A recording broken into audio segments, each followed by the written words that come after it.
যেহেতু ভিড় নেই মনময়ী ধামে সবাইকে দিচ্ছে।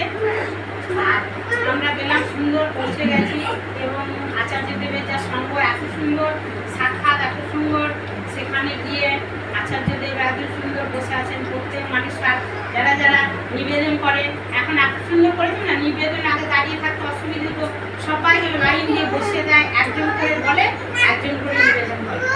এত সুন্দর নিবেদন। আর আচার্য দেব একদম মাইক্রোফোন নিয়ে বলেন, দুদিকে দুটো টিভি ইয়ে করে দেওয়া আছে, দূরে যারা বসে থাকবে তারাও সুন্দর শুনতে হবে।